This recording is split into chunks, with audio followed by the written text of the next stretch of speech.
우리 이 시간에 출애굽기 2장 1절로 10절 말씀을 함께 보도록 하겠습니다. 출애굽기 2장 1절로 10절.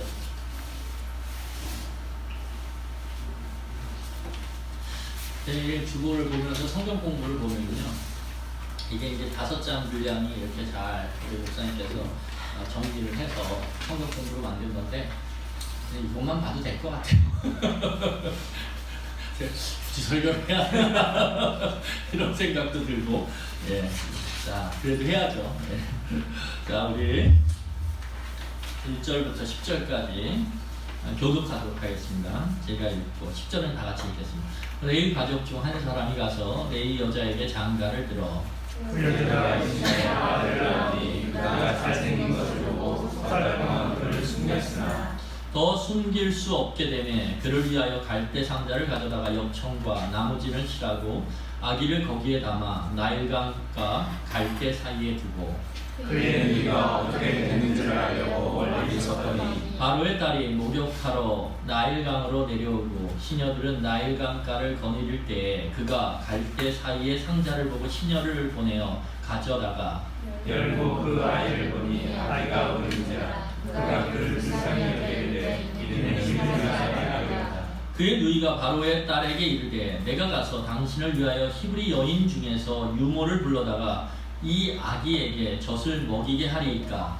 바로의 딸이 그에게 이르되 가라하네. 그곳에 가서 그 아기의 어머니를 불러오니 바로의 딸이 그에게 이르되 이 아기를 데려다가 나를 위하여 젖을 먹이라. 내가 그 삭슬 주리라. 여인이 아기를 데려다가 젖을 먹이더니, 같이 읽겠습니다. 그 아기가 자라매 바로의 딸에게로 데려가니 그가 그의 아들이 되니라. 그가 그의 이름을 모세라 하여 이르되 이는 내가 그를 물에서 건져내었음이라 하였더라. 아멘.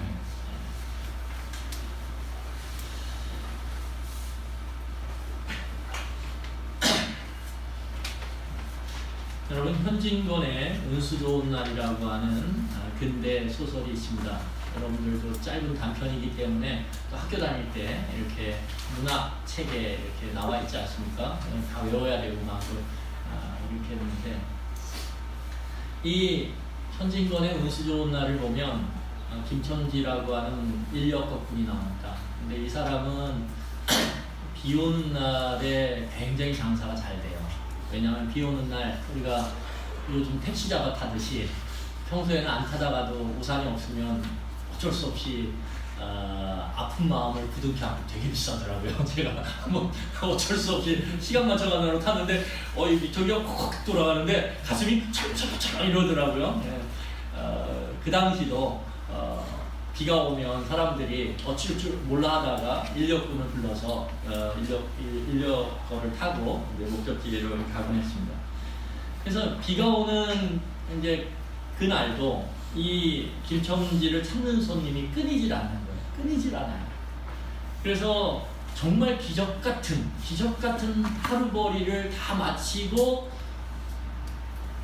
돌아가다가 친구를 만나서 술에 약간 취해서 집으로 갔는데, 집에 남겨진 모습은 뭐냐면 이미 아파하면서 숨을 거둔 아내와 그리고 그 옆에서 울고 있는 어린 아이 밖에 집에 남겨진 것이 없었습니다.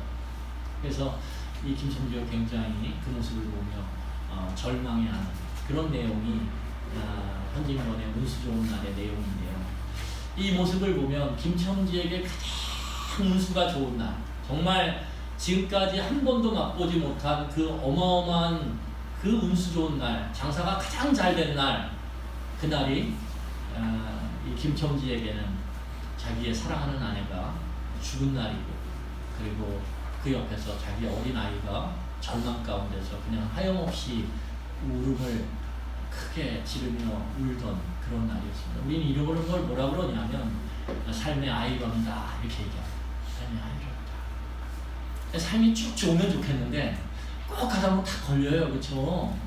삶의 아이러니. 그래서 아이러니를 해석하면 삶의 부조하다 이렇게 얘기합니다. 여러분들 살아오면서 그런 적 없으세요?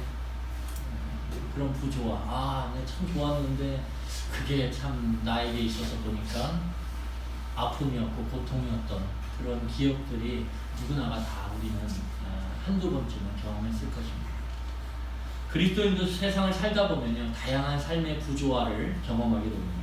특히 그리스도인들이 야, 이건 하나님의 은혜야 하고 찬양하며 기뻐하는 순간 찾아오는 고통과 고난은요, 하나님의 신실하심에 대한 의심을 넘어서서 하나님의 존재에 대한 의심을 우리에게 불러일으키곤 합니다. 도대체 하나님 살아계신 거야?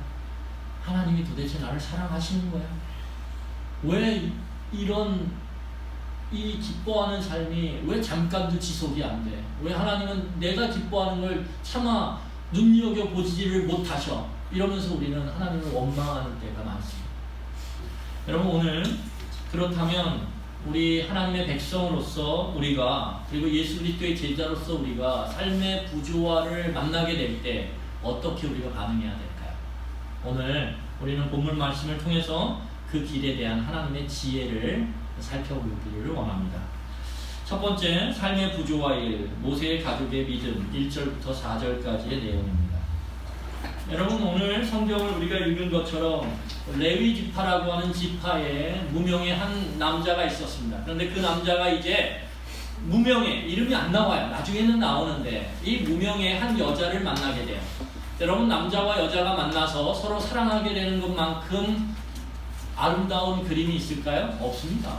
여러분들이 예전 20년 전, 30년 전으로 돌아가서 여러분들의 아내든 남편이 된 사람이든 아니면 그걸 넘어서서 첫사랑이든 여러분들이 그때 만났을 때 느꼈던 그 사랑의 감정들을 한번 다시 생각해보면 여러분, 그것만큼 행복한 적이 있었을까요? 없을 것입니다. 근데 이 두 무명의 레위 지파의 남자 여자가 만나서 결혼을 했어요. 여러분, 사랑하는 것도 참 좋지만요, 연애하는 것도 좋지만요, 결혼하는 게 좋은가요? 아, 좋죠. 결혼하는 거 좋죠. 결혼하는 것만큼 인생에 있어서 큰 기쁨이 없어요. 그래서 잔치 중에 가장 큰 잔치가 뭡니까? 결혼잔치예요, 결혼잔치. 그래서 결혼잔치는요, 되도록이면 많은 사람들을 불러오려고 막 버스도 동원하고요, 다 합니다. 큰 잔치죠. 그런데 성경을 보면요, 그것이 맞다라고 우리에게 증명해줘요. 왜 그러냐면 성경에서 이 예수 그리스도께서 다시 오시는 날, 우리는 그걸 재림이라고 이야기하는데 그 재림의 날에 그 온 우주의 잔치가 벌어지는데 그 잔치를 빗대어서 하는 그 이야기가 뭐냐면 신랑이신 예수 그리스도와 신부인 교회가 뭐 하는 겁니까? 결혼하는 결혼식으로 비유합니다. 그러니까 결혼식이 무지하게 큰 기쁨이에요. 성경은 그것을 인정하고 있어요. 그런데 결혼해서도 좋은데 결혼했는데 뭘 합니까? 임신을. 또 그것만큼 또 기쁜 일이 없어요. 그렇죠? 그러면 속으로 에이 맹수 이렇게 할 수도 있지만, 아니 그때는 너무 좋죠. 야 첫 임신 기억해 보세요. 신기하죠. 가슴 떨리죠. 근데 아이가 태어났습니다. 근데 그 아이가 남자아이예요. 여러분, 고대 사회에서 남자아이는요, 어마어마한 가치를 지닙니다. 여러분, 지금 쭉 진행되는 이 무명의 레위 지파의 남자와 여자가 만나서 만들어가는 인생의 이야기가 어때요? 너무 좋아요. 너무 좋아요. 그래서 오늘 성경을 보면 그 아이가 태어났는데 그 남자아이를 보면서 이 부모된 무명의 두 남자와 여자가, 부부가 뭐라고 보냐면 그 아이가 어땠다라고 그래요? 그 아이가 성경을 보면 잘생겼다. 2절에 보면 잘생겼다 이렇게 얘기합니다. 잘생겼다. 이 잘생겼다라는 걸 성경은 어떤 단어를 쓰냐면 토브라고 하는 단어를 써요. 토브는 어디에 쓰였냐면 창세기 1장에 보면 하나님께서 천지를 창조하신 다음에 뭐라고 얘기하시냐면 토브 이렇게 얘기해요.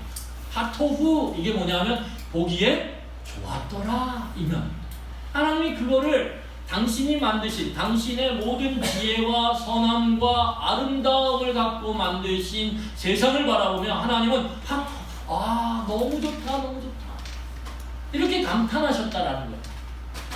여러분, 그 하나님이 얼마나 좋으면 그 완벽하신 하나님께서 만드신 그 모습들을 보면 와, 좋다, 내가 너무 좋다, 이걸 느끼시거든요. 그런데 오늘 이 무명의 레이지파 부부가 낳은 그 남자아이를 보면서 하나님이 느끼셨던 그 마음을 오늘 동일하게 느끼고 있는 거예요. 와, 좋다. 야, 내 자식 정말 아름답고 좋다. 여러분, 얼마나 완벽하지 않습니까? 너무 멋지지 않습니까? 여러분, 이것만큼 좋은 게 없습니다. 딱 태어났는데 이야, 아름답다, 이러면 얼마나 좋아요. 그러면 여러분, 부모의 마음이 어때요? 자랑하고 싶죠. 자랑하고 싶죠. 막 보여주고 싶잖아요. 막 이렇게 이쁘죠? 막 그런데 데려갔는데 딸아이인데 남자아이인가요? 장군감이네요. 이러면 굉장히 마음이 아프지만, 예? 자랑하고 싶죠. 막. 완벽한 상황. 너무 좋아. 이보다 더 좋을 수는 없는 상황이에요. 그런데 이 무명의 히브리 부부의 이야기는 그렇게 행복하게 끝나지 않아요. 너무너무 행복했더라, 이렇게 끝나면 좋을 텐데 그렇게 끝나지 않아요. 왜냐하면 이 무명의 히브리 부부가 누리는 이 기쁨을 둘러싸고 있는 더 큰 세계의 이야기가 이들이 기쁨을 누리도록 그냥 내버려 두지 않는다라는 거예요. 이들이 이 행복한 이 가정의 기쁨을 그대로 유지하도록 그들을 둘러싸고 있는 더 큰 세상의 이야기가 그걸 그대로 내버려 두지를 않아요. 그들이 행복을 누리는 걸 더 큰 세상의 이야기는 아주 눈꼴시어 한다는 거예요. 그 이야기가 출애굽기 1장 22절에 나옵니다. 우리 출애굽기 1장 22절을 한번 같이 읽겠습니다. 자, 같이 읽겠습니다. 시작. 그러므로 말과 그의 모든 백성에게 명령하여 이르되 아들의 태어날 모든 머리를 그를 나에게 묻히고 딸이 얻은 세자를 낳았다. 여러분, 애굽의 바로 왕이 산파들을 통해서, 히브리 산파들을 통해서 인종 청소를 하려고 했어요. 그런데 그게 경건한 하나님을 두려워하는 히브리 산파들에 의해서 무산이 돼요. 그러니까 이 바로가 어떤 정책을 펼치냐면 애굽에 있는 자신의 모든 백성들에게 명령을 내리는데 그 명령은 뭐냐면 너희들의 주변에서 히브리 사람이 남자아이를 낳으면 어떻게 하라고요? 나일강에 던져서 악어의 먹이가 되게 하라 이거예요. 나일강은 유명합니다. 악어가 사는 서식지로서 유명한 강이에요. 그런데 거기다가 던져서 그 히브리의 남자아이들이 어떻게 해요? 악어의 밥이 되게 하라. 이게 오늘 그 무명의 히브리 부부가 그 행복감을 누릴 수 있는 그 찰나에 그를 감싸고 있는 세상의 모습이에요. 그러니까 남자아이를 낳아서 너무 좋았는데, 그래서 하나님을 찬양했는데 그 찬양 소리가 둘러보니까 그를 두르고 있는 세상 속에서 뭘로 바뀌어요? 신음소리로 바뀌어요. 너무 좋았네요. 와, 근데 딱 보니까 죽여야 되는 거예요. 하나님을 찬양하던 소리가 고통의 소리로 바뀌는 거예요.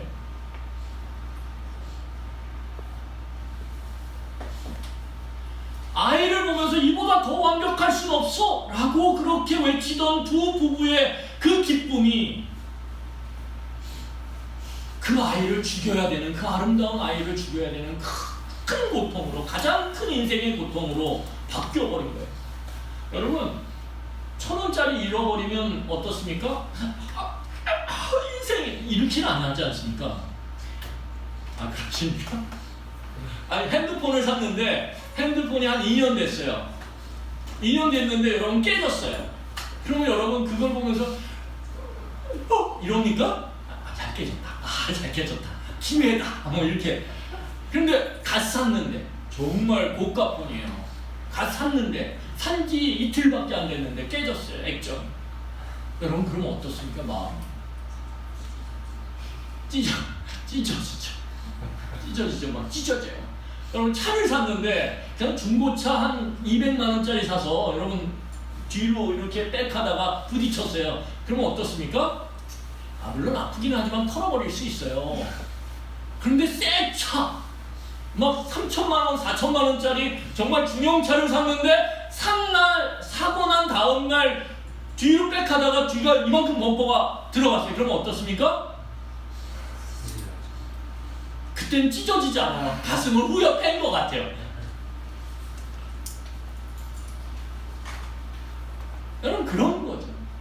큰 완벽한 기쁨이 그 가정에 꽉 찼는데 그게 더 큰 세상의 그 이야기 속에서 그것이 바뀌어버려요. 어떻게 해요? 더 큰 고통, 더 큰 슬픔으로, 더 큰 신음소리. 이게 삶의 아이러니라는 거예요. 이게 삶의 부조화라는 거예요. 여러분 이 속에서 많은 사람들은 도대체 하나님이 계신 거야? 도대체 하나님이 있는 거야? 나를 돕기나 하시는 거야? 나에 대해 관심이 있는 거야? 우리는 그렇게 막 소리 질러요. 막 그 안에 있는 그 쓰디쓴 아픔들, 찢어지는 아픔들을 밖으로 눈물로, 소리로, 몸부림으로 표현해. 이게 우리의 삶의 구조에 대한 우리의 반응입니다. 근데 오늘 이 무명의 부부가 어떻게 반응하는지 우리는 봐야 돼요. 왜요? 여기에 하나님의 지혜가 담겨있기 때문에. 여러분 오늘 히브리의 이 부부는 오늘 성경 2절을 보니까 석 달 동안, 3달 동안 그 아이를 숨겼습니다. 여러분 아이가 키워보신 분들은 알겠지만 아이가 처음에 물론 처음에 태어났을 때부터도 장구처럼 우는 애들이 있어요. 근데 처음에 아이들은 굉장히 작은 소리로 웁니다. 이렇게 웃죠. 근데 이 3달이라는 게 100일이에요. 100일이라는 건 이제 사람으로서 살게 됐다. 얘는 이제 더 살 수 있겠다. 보통 100일 전에 아이들이 약한 아이들은 죽거든요. 그러니까 100일을 기념하는 거예요. 근데 이 100일쯤 됐을 때 아이는 이제 사람으로서 성장할 수 있는 기본 어떤 틀을 딱 갖추었기 때문에 사람처럼 그렇게 행동해요. 소리도 크고요. 이렇게 울면 막 울려요. 막 이렇게. 그러니까 이 아이를 숨기다 3달이 되니까 어떻게 합니까? 숨길 수가 없어요. 근데 3달 동안 숨겼다라는 이 부부의 선택은요 굉장히 위험한 거예요. 그래서 왜? 아이의 울음소리가 점점 어떻게 됐을까요? 커갔을 거거든요. 그러니까 그것을 소리가 안 나게 바깥 애국 이웃들에게 들리지 않도록 그것들을 막는 것 자체가 하루하루가 긴장이고요. 하루하루가 고통이에요. 이거는 온 가족을 위험에 빠뜨릴 수 있는 굉장히 위험한 선택이었어요. 왜 그런데 이 부부는 이 생명을 끝까지 위험을 무릅쓰면서까지도 3달 동안이나 숨겼을까요? 오늘 그 답이 히브리서 11장 23절에 있습니다. 우리 11장 23절, 히브리서 11장 23절을 보겠습니다. 같이 읽겠습니다. 시작. 믿음으로 모세가 났을 때 그 부모가 아름다운 아이임을 보고 3달 동안 숨겨 왕의 명령을 무서워하지 아니하였으며. 여러분 이 히브리 부부는요 하나님의 약속에 대한 믿음을 가진 사람이에요. 하나님의 약속에 대한 믿음, 그게 뭐냐? 그의 조상인 아브라함과 이삭과 야곱에게 주셨던 하나님의 약속, 그 약속이 뭐냐? 다른 말로 말하면 내가 하나님의 백성을 만들겠다 이겁니다.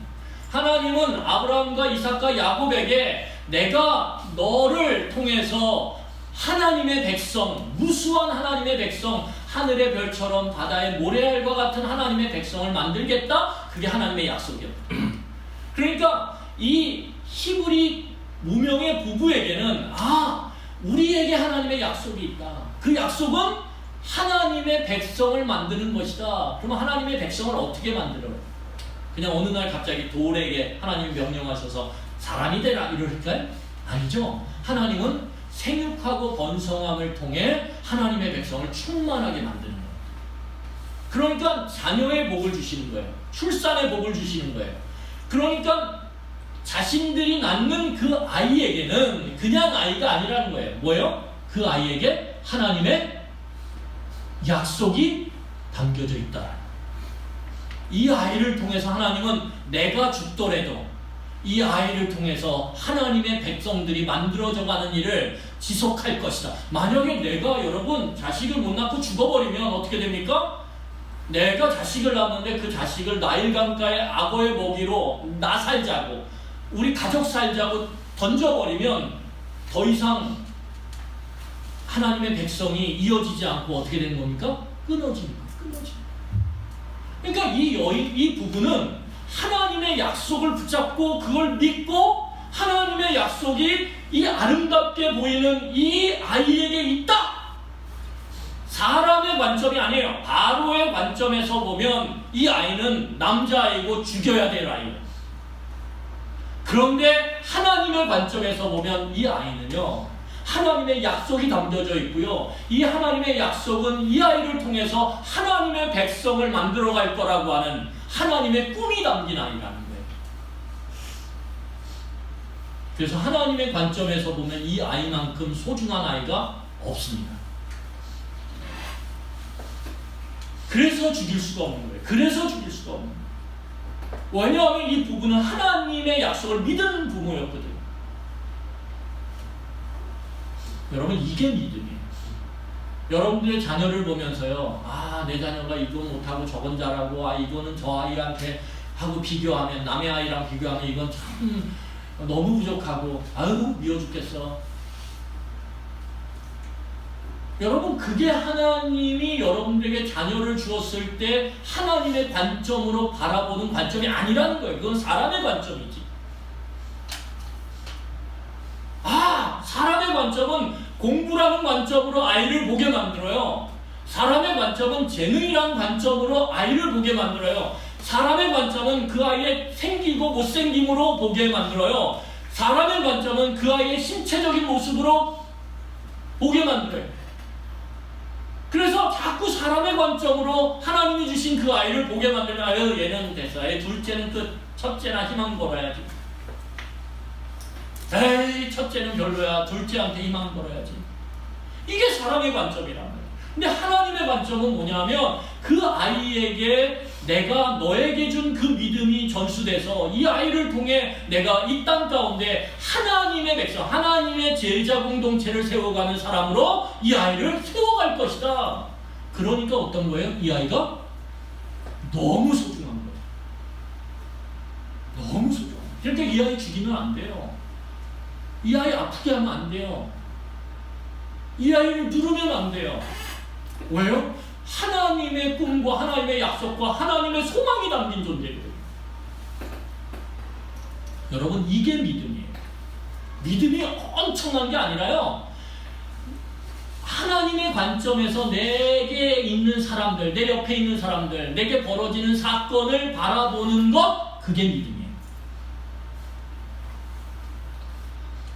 여러분, 믿음은요, 내 주변에 있는 사람들과 사건들 속에 하나님께서 선하게, 하나님께서 기뻐하시는 선한 것들이 무엇인지를 묻고, 그리고 선택해서, 그리고 담대히 그것을 행동으로 옮기는 것, 그게 믿음이에요.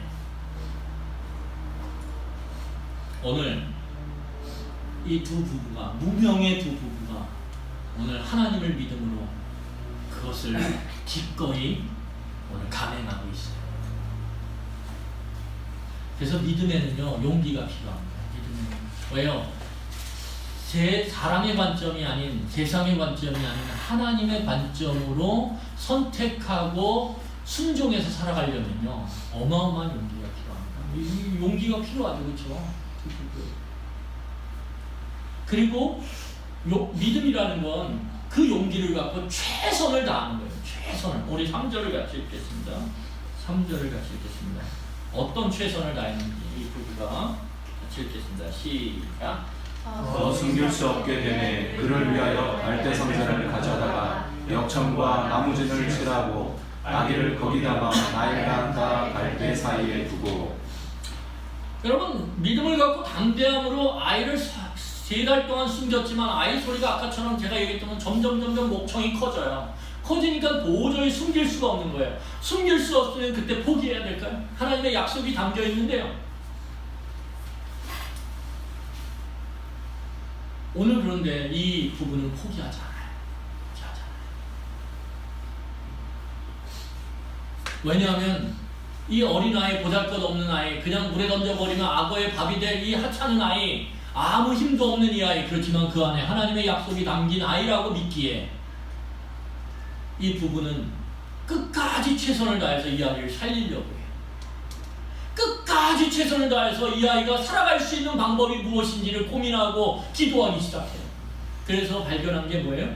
오늘 보니까 그들의 가족 전체가 힘을 모아서 아이를 살리기 위해서 갈대 상자를 가져다가 역청을 바르고 나무진을 발라서 그 아이가 담겨질 안전한 방주를 만드는 거예요. 방주를.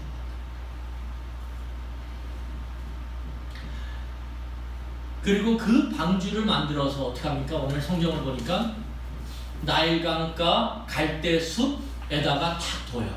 여러분, 이 나일강가 갈대숲이라고 하는 게 큰 의미가 있어요. 왜냐하면 나일강에는 악어가 많아요. 악어가 여러분 이런 악어 아니야? 확 입 벌리면 확 무섭지 않습니까? 그런데 이 갈대숲 주변에는 악어가 없어요. 그리고 또 하나는 이 갈대숲에는 그늘이 져 있기 때문에 이 나일강의 뜨거운 애국의 그 뜨거운 햇빛, 낮의 햇빛을 막아줄 수 있는 그늘이 생겨요. 자연그늘. 그리고 이 갈대숲은 어떠냐면 갈대들이 있으니까 이 상자가 그냥 물살에 쫙 떠내려고 하는 게 아니라 갈대숲 안에 이렇게 탁 멈춰져 있는 거예요. 이 두 부부와 가족이요, 이 아이를 살리기 위해서 자신들이 할 수 있는 최선의 고민과 최선의 애씀을 통해서 이 아이의 생명을 최대한 보장하기 위해서 그렇게 오늘 힘쓰고 있는 모습이 오늘 3절에 나타나는 거예요. 여러분, 믿음이라는 게 이런 거예요. 믿음이라는 건 최선을 다하는 거예요. 내가 하나님의 약속 가운데서 하나님이 선하시고 기뻐하시는 그 뜻을 위해서 내 최선을 다하는 것, 그게 믿음이라는 거예요. 여러분, 믿음은요, 현실을 무시하지 않습니다. 야, 내가 3개월을 숨겼는데 더 못 숨겨?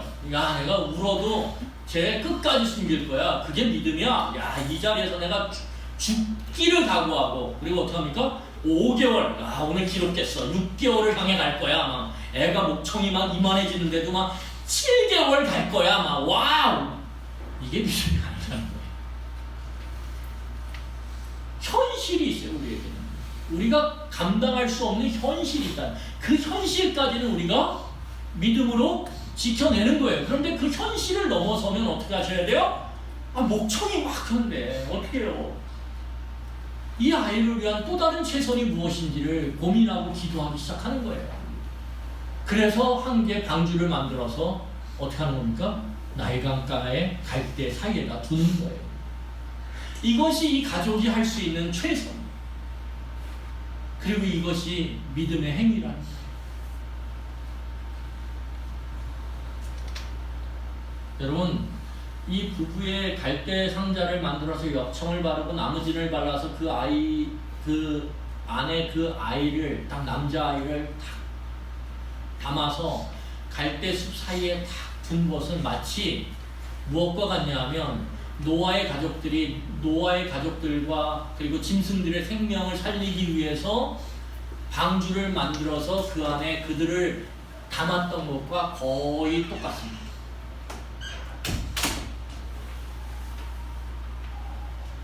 여러분, 이게 믿음의 행위라는 거예요. 노아가 믿음으로 그거 방주를 지었지 않습니까? 오늘 믿음으로 이 부부와 가족은요, 이 한 생명을 위해서 작은 방주를 짓고 있는 거예요. 그리고선 거기까지가 자신이 할 수 있는 거예요. 거기까지가. 그리고선 어떻게 합니까? 최선을 다한 다음에 그리고 조용히 지켜보는 게 이들이 할 수 있는 최선입니다.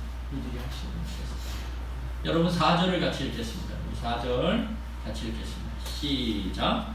그의 일이가 어떻게 되는지를 알려고 멀리 섰더니.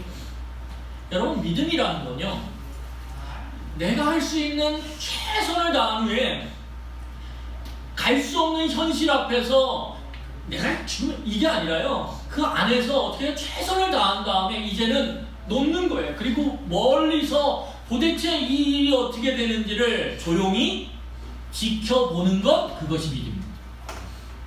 지켜보는 것. 여러분 그걸 칼을 들고 바로에게 가리라 되겠습니까? 그건 자신을 너무 크게 생각하는 거예요. 과대망상증이에요. 믿음은요, 내가 할 수 있는 내 자리에서의 최선을 다한 다음에 이 삶의 구조 앞에서, 그리고 어떻게 하는 거예요? 여기까지. 하나님 여기까지예요. 그리고 조용히 손을 놓은 채 조용히 멀리 서서 바라보는 거예요. 바라보지만 그 안에 뭐가 있습니까? 그 안에 치열함이 있는 거예요. 그 안에 뭐가 있습니까? 그 안에 간절함이 있는 거예요. 여러분, 믿음의 사람은요, 현실에 좌우되는 사람이 아니에요. 야, 현실이 이리 가면 이리 가고 저리 가면 저리 가고. 믿음의 사람은요, 현실에 좌우되지도 않지만 그렇다고 해서 현실을 무시하고 막 믿음으로 모든 게 다 되리라 이렇게 얘기하지 않아요. 진짜 믿음은, 진짜 믿음을 가진 사람은요, 하나님의 관점으로 사람과 사건을 바라봐요. 그리고 그 가운데서 정말 하나님이 기뻐하시고 선한 것이 무엇인지를 발견해요. 그리고 그 발견된 것을 위해서 어떻게 합니까? 최선을 다해서 자기가 할 수 있는 일을 해요. 그리고 현실의 그 끝에 부딪히면 거기서 조용히 그 일이 도대체 어떻게 되는지를 바라보는 것, 그것이 믿음을 가진 사람의 모습입니다. 여러분, 그렇게 했을 때 그 사람은요, 어떻게 할까요? 치열해요. 간절해요. 우리의 믿음은요, 분명한 한계가 있습니다. 우리의 믿음은요, 우리가 믿음을 갖고 행동한다고 해서 모든 것을 다 바꿀 수가 없어요. 우리의 믿음은 그냥 우리가 할 수 있는 믿음의 분량만큼 하고 그 다음에 어떻게 하는 거예요? 조용히 그 일이 어떻게 되는지를 바라보는 것, 그것이 믿음의 모습이다. 오늘 여러분, 이 누이가 나일강가의 갈대 사이에 그 갈대 상자를 담은 그 동생을 멀리서 바라보면서 뭘 했을까요 도대체? 저는 반드시 그 누이가 그 모습을 멀찍이서 바라보면서 저는 간절히 기도했을 거라고 생각해요. 저는 정말 치열하게 하나님 앞에 간청했을 거라고 생각해요. 뭐라고요? 하나님, 저 멀리 보이는 저 동생 좀 살려주세요. 제발 좀 살려주세요. 제발 좀. 하나님이 살아계시다라면 하나님, 우리가 할 수 있는 일 다 했잖아요. 그러니까 하나님이 이제 일하셔야 되지 않습니까? 라고 그 누이는 멀리 서서 바라보면서 정말 눈물을 흘리면서 기도했을 거예요. 여러분, 우리의 기도가 이런 간절함과 치열함이 있어요. 그런데 굉장히 조용해요. 거기서 갈대숲 저기 있는데 막 멀리서 바라본다고 거기서 누이가 손을 들고서 주야! 이랬으면 난리가 났겠죠. 그렇죠? 조용하지만 그 안에 간절함과 치열함을 갖고 하나님의 도우심을 간구하고 간청하는 것, 그게 믿음이라는 거예요. 여러분, 내가 최선을 다하지 않은 것, 내가 정말 마음을 다하지 않은 것에 대해서 우리는 간절히 기도하지 않아요. 우리는 정말 치열하게 간청하지 않아요.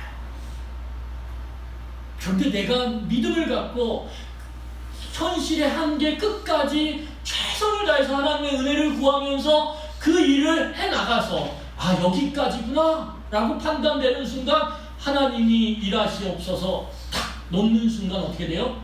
우리는 조용히 정말 치열하고 간절하게 하나님 앞에 기도하기 시작하고 간청하기 시작해요. 하나님은 그때 움직이셔요.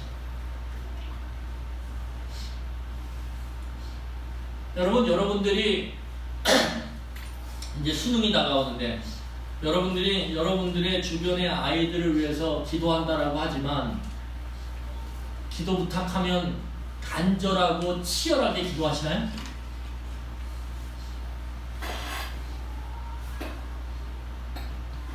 이건 굉장히 어려운 질문이 아닙니다. 안 해요. 누가 간절하고 치열하게 기도해? 왜? 부모는 그 아이가 그 순간까지, 시험의 순간까지 오는데 가장 최선을 다해서 그 아이를 도운 사람이 부모예요. 그러니까 그 부모에게는 간절함이 있어요. 그 아이가 집 안에서 있을 때, 학교에 갔다 왔을 때 부모가 최선을 다해 돌봐요. 그리고 그 아이가 시험 고사장으로 들어가면 더 이상 부모는 그 고사장 가까이 갈 수 있어요? 없어요? 없어요. 없어요. 문이 탁 닫혀요. 그런데 부모는 그 자리를 떠나지 않아요. 동기들, 친구들, 재수하는 친구들은 선배들이 와서 막 엿붙이고 막 난리를 쳐요. 막 으쌰라 으쌰 으쌰라 으쌰 이러면서 막 이게 시험 보러 가는 건지 운동하러 가는 건지 모르게 막 앞에서 막 이렇게 해요. 여러분 딱 시험장에 들어가서 시간이 돼서 문이 딱 닫혀버리면 계속 으쌰라 하는 거 보셨어요? 못 보셨어요? 없어요. 어떻게 해요? 야 우리 짜장면 먹으러 가자. 힘들다. 그거 우 하고 몰려가 버려요. 그런데 그 자리에 있는 사람이 있어요. 누가 있어요? 부모는 있어요.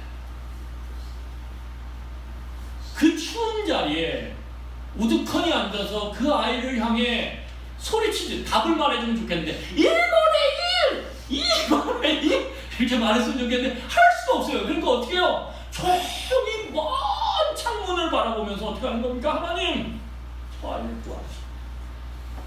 이거 어떻게 할 수 없지 않습니까? 그게 믿음이에요.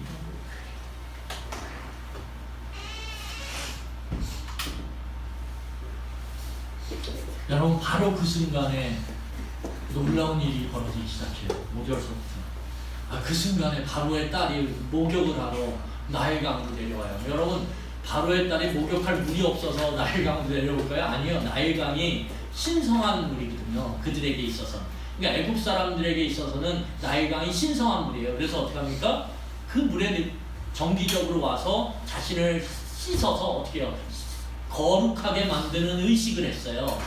그래서 여러분 인도에 보면 인도의 유명한 강이 무엇인지 아십니까? 겐지스 강이죠. 겐지스 강. 근데 겐지스 강이 무지하게 더러워요.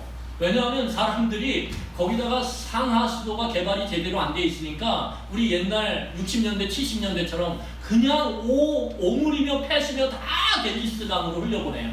그러니까 겐지스 강이 되게 더럽거든요. 근데 거기에 놀라운 사실은 뭐냐면 그 더러운 물에 목욕을 하는 사람이 있어요. 그쵸? 그 사람들이 왜 목욕해요? 거기가 거룩하다고 생각을 하니까. 더러워도. 눈에 보기엔 더러워도. 바로의 딸이 내려왔어요. 그래가지고 목욕을 하는데 딱 보니까 뭐가 보여요? 갈대 숲에 갈대 상자에 담겨진 그걸 보이는 거예요. 그러니까 그걸 시녀들한테 가져오라고 해서 딱 그 뚜껑을 여는데 오늘 성경을 보니까 애가 어떻게 했어요? 울었어요. 그러니까 막 우는 거예요. 왜 울었을까요? 여러분 왜 울었을 것 같으세요? 낯설었어요. 물론 그래. 낯설죠, 그렇죠. 100일 되면 낯 가리는 부분도 있어요. 왜 울었을까요? 그렇죠. 제 생각에는 배고파서. 이게 젖을 많이 먹어가지고 빵빵하게 담아놨는데 이게 무슨 일이 일어나는지 언제 일어나는지 어떻게 알겠어요. 빵빵하게 엄마가 최선을 다했어요. 그 아이를 넣으면서 그 아이 옆에다 우유병을 놓겠습니까? 그럼 걔가 100일 때 이거 배고프네 이렇게 먹을 수 없지 않습니까? 그러니까 최선을 다한 게 배가 터질 정도로 젖을 먹인 거예요. 마지막 젖을. 그리고선 났는데 그게 몇 시간이 갔는지 모르잖아요. 모르는데 때마침 그 바로의 딸이 와가지고 공주가 딱 뚜껑을 여는 순간 뭐예요? 배가 고픈 그 아이가 울어 제끼는 거죠. 이렇게 울죠. 그런데 여기서 놀라운 일이 일어나요. 왜요? 여러분 히브리인의 남자아이는 바로에게는요 증오의 대상이에요. 증오의 대상, 죽여야 될 대상. 그러면 그 딸이 볼 때도 어때야 돼요? 증오의 대상이 돼야 되고 죽여야 될 대상이 돼야 되는데 오늘 성경을 보니까 놀랍게도 하나님께서 놀라운 부조화를 일으키세요. 바로가 만들어낸 한 가정의 기쁨을 고통과 신음소리로 만들어낸 바로의 큰 부조화의 이야기를 하나님께서 바로의 딸을 통해서 덮으시는데요. 엄청난 부조화가 만들어져요. 어떤 부조화예요? 이 바로의 딸이 증오의 대상이고 미움의 대상이고 죽여야 될 대상인 히브리의 남자아이가 어떻게 보여? 불쌍히 여겨졌더라. 이게 기적이라는 거예요. 이게 여러분 이걸 입력해 놓으면, 자, 바로의 딸이 히브리 남자아이를 보는 순간 그 마음에 슬픔이 가득 차도 어떻게 입력을 합니까? 이게? 그러니까 놀라운 부조화가 생기는 거예요. 어떤 부조화예요? 바로의 명령이 그의 딸을 통해서 무효가 되고 중지가 되고 무시가 되는 놀라운 일이 생기는 거예요. 여러분 이게 하나님의 섭리입니다. 이게 내 믿음에 최선을 다한 후에 더 이상 갈 수 없는 그 큰 웅덩이 앞에서 멀찍이서 바라보면서 하나님이 도우시기를 간절히, 그 아이에게 약속이 있지 않습니까? 하나님의 약속이 있지 않습니까? 라고 그렇게 간절히 믿음으로 구하고 간청하는 그 가운데 역사하시는 하나님의 섭리가 뭐예요? 더 큰 부조화를 만드는 거예요. 아니 이방 여자가, 그것도 아이를 죽이라고 명령을 내린 그 왕의 딸이 오늘 그 아이를 살리는 놀라운 이 부조화가 일어나기 시작하는 거예요. 여러분 우리가 살아가면서 내 옆에 교회 식구들이 날 도울 거야, 물론 그래요. 그렇지만 여러분 하나님의 능력을 그렇게만 제한해 두지 마세요. 하나님은요, 하나님의 백성을 이방 백성을 통해서도 먹이시고요, 이방 백성을 통해서도 키우시고요, 이방 백성을 통해서도 세우세요. 왜요? 온 우주의 주인이 누구세요? 하나님이시니까. 하나님에게 쓰이지 않을 게 없어요. 하나님은 다 쓸 수 있어요. 그러니까 우리 생각과 우리의 한계 속에서 하나님을 가둬두면 안 돼요. 그리고 오늘 성경을 보니까 전혀 열리지 않을 것 같았던 거대하고 단단한 문이 삐그덕대기 시작해요. 왜요? 이 여자가, 바로의 딸이 그 아이를 불쌍히 여겨서 이러고 있거든요. 죽여라! 이래야 되는데. 그러니까 그 순간을 지켜보던, 여러분 그 자리를 떠나갔으면 아마 그러지 못했을 거예요. 그런데 그 누이가 믿음을 갖고 하나님이 어떻게 행하시는지를 간절히 구하며 보고 있던 그 누이가 그 갈대 상자 안에 담긴 물어제끼는 그 자기 동생을 보면서 표정이 어때요? 바로의 딸이 불쌍히 여기는 표정을 보이자 멀리서 그걸 보고 어떻게 합니까? 단방에 날려온다. 이게 믿음이에요. 믿음은요, 기도하고서 관심이 없어. 자기도 없어. 그래가지고 어떻게 보면 남이 와가지고 집사님 그때 기도한 거 어떻게 됐어요? 제가 뭘 얘기했더라? 이건 믿음이 아니에요. 그러면서 이것 가운데 하나님께서 역사하시기를 그렇게 원하는 것은 이건 또 다른 구조화예요. 그런데 여러분 오늘 그 누이가 멀리서 지켜보면서 간절히 기도하면서 바로의 딸의 표정이 바뀌네? 그 순간 어떻게 합니까? 바로 달려옵니다. 그 거대한 열리지 않을 것 같던 문이 삐그덕삐그덕 되는 소리를 듣자마자 바로 달려와서 오늘 이야기하고 있어요. 뭐라고 얘기해요? 우리 7절을 읽겠습니다. 7절 같이 읽겠습니다. 시작.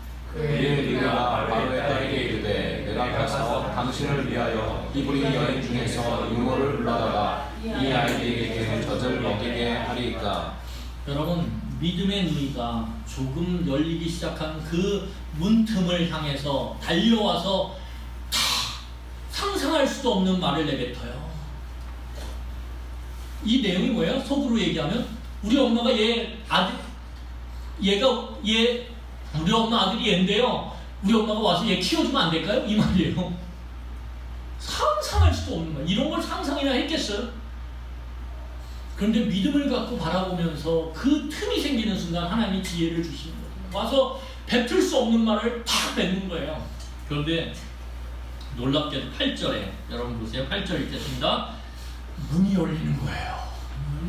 거대한 문이 열리는 거예요. 어떻게 열려요? 같이 8절 읽겠습니다. 시작. 딸이 그에게 이르되 가라 하매 그 소녀가 가서 그 아기의 어머니를 불러. 여러분, 그 아이의 어머니가 아이의 누이 이야기를 듣고 아마 흥분하고 기대감에 단방에 달려왔을 거예요. 그리고 그 가쁜 숨을 몰아쉬면서 그 바로의 딸 앞에 엎드려서 바로의 딸의 이야기를 듣는데요. 이것은 상상할 수 없었던 기막힌 일이 일어나는 거예요. 상상할 수 없었던 삶의 구조화가 일어나는 거예요. 뭐예요? 바로의 딸이 이렇게 얘기해요. 야, 이 아이 키워줘.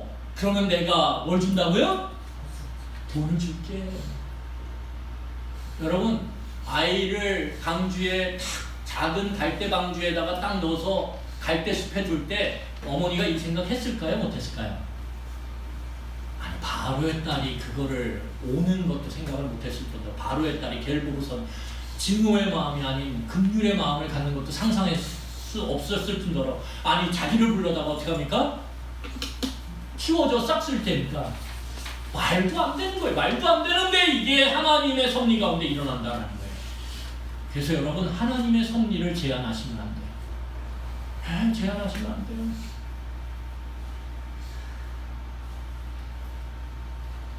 하나님은 모든 걸 사용하세요.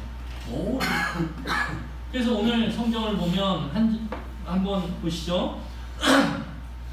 9절을 우리 한번 같이 읽겠습니다. 9절 같이 읽겠습니다. 시작. 그 딸이 그에게 이르되 이 아기를 내려다가 나를 위하여 젖을 먹이라. 나를 위하여. 누구를 위하여? 나를 위하여. 그런데 사실은 자기를 위해서요? 바로의 딸? 아니요. 하나님은 이 아이를 우리가 알고 있듯이 하나님을 위해서 그리고 이스라엘 백성을 위해서 키우세요. 어디서요? 이방인의 제일 중심인 바로의 궁정에서. 이게 하나님의 역사고 하나님의 섭리라는 거예요. 여러분, 하나님의 일하심을 우리의 계산 속에서 판단하거나 두지 마세요. 하나님은 우리의 생각을 넘어서시는 분이세요. 하나님은 우리의 계획을 넘어서는 분이세요.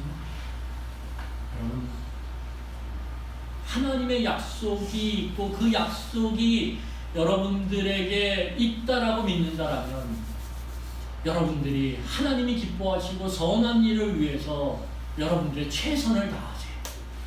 용기를 내세요. 그러면 여러분들이 할 수 있는 그 분량 안에서 꿇어엎드려 하나님 앞에 간청하고 기도할 때 그때 하나님께서 이렇게 말씀하실 것입니다. 내가 이제 시작한다. 내가 이제 움직인다. 너 잘 봐라. 주목해서 봐야 된다. 그리고 그것을 뚫어지게 기대하며 보는 순간 작은 구름이 작은 문의 틈이 벌어지기 시작하면서 여러분, 그것을 향해 하나님께서 열어 제끼시는 놀라운 그 광경들을 우리의 인생 가운데 경험하게 될 것입니다. 여러분, 이게 은혜고 이게 하나님께서 만들어 가시는 삶의 또 다른 큰 구조화예요. 말이 안 돼, 이거는 말이 안 돼, 이렇게 얘기하는 거죠. 우리는 작은 현실의 문제 앞에서 하나님 말이 안 돼요, 말이 안 돼요, 이렇게 얘기해요. 그런데 거기서 믿음을 붙잡고 최선을 다하면 하나님은 일하기 시작하는 거예요. 더 큰 말이 안 되는 이야기들로 그것을 감싸버리시고 그것을 바꿔버리시는 거예요. 여러분, 이게 믿는 자의 힘과 능력입니다. 여러분, 그런 은혜를 누리는 공동체가 됐으면 좋겠어요.